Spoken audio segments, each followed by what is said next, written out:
Indonesia will not back an inch in our support for Palestinian statehood. I now give the floor to Her Excellency Retno Lestari Prisansari Madusi, Minister of Foreign Affairs of Indonesia.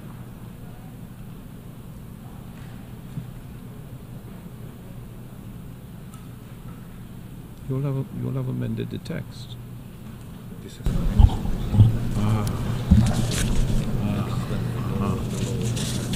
Yeah. Bismillahirrahmanirrahim. Excellencies, dear colleagues, today I'm wearing a traditional fabric from East Nusa Tenggara, Indonesia, while my delegation are wearing different traditional fabric representing the diversity of over 1,000 ethnicities in Indonesia.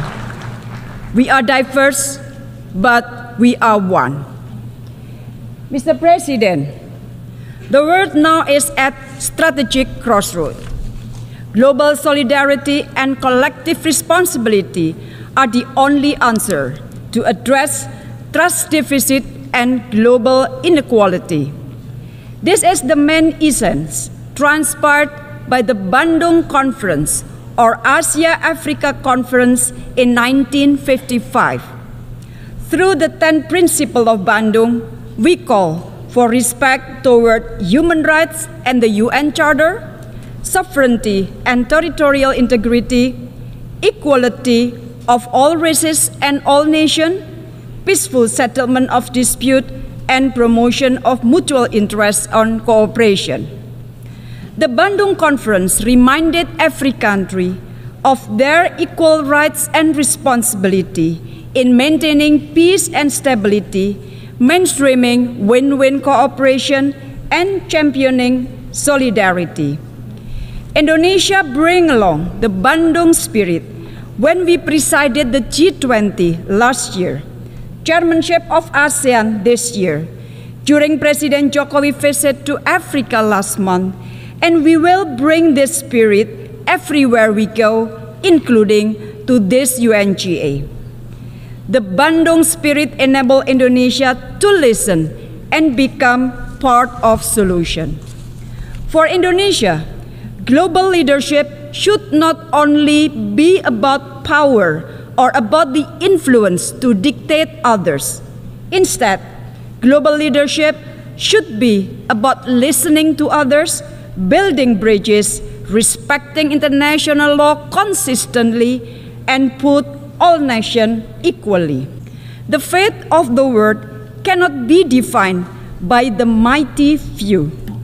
A peaceful, stable, and prosperous world is a collective right and responsibility of all countries, big and small, north and south, developed and developing. We all must do our part and work together toward this common goal. And this can only be achieved if all of us adhere to the same rules of the game. We must uphold respect for international law, particularly fundamental principle of sovereignty and territorial integrity. This will ensure that disputes will be settled on the negotiating table rather than at the battlefield. A collective responsibility is also needed to the people of Palestine and Afghanistan. For far too long, we have allowed our Palestinian brothers and sisters to suffer. Indonesia will not back an inch in our support for Palestinian statehood. In Afghanistan, Indonesia will do its utmost to help the Afghan people and ensure the rights of women and girls are respected, including their right to education. As the ASEAN chair this year, Indonesia had to navigate ASEAN through such geopolitical dynamics in the region. ASEAN has already managed to do this for the last 5 decades. We send a clear message that we will not let our region to be a pawn of rivalries. Instead, Southeast Asia must be an epicentrum of growth where all countries can benefit meaningfully.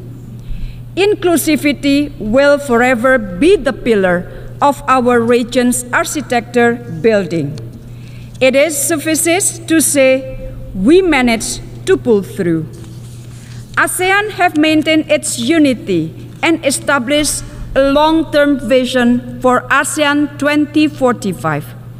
ASEAN have reinforced its centrality in strengthening regional resilience and preparing for economy of the future. ASEAN have initiated closer partnership with the Pacific Island Forum and the Indian Ocean Rim Association for a stable and peaceful Indo-Pacific. We translated the ASEAN outlook on the Indo-Pacific into concrete and inclusive cooperation. On Myanmar, implementation of the 5 points of consensus remains the main reference. ASEAN continues to urge the military junta to implement it.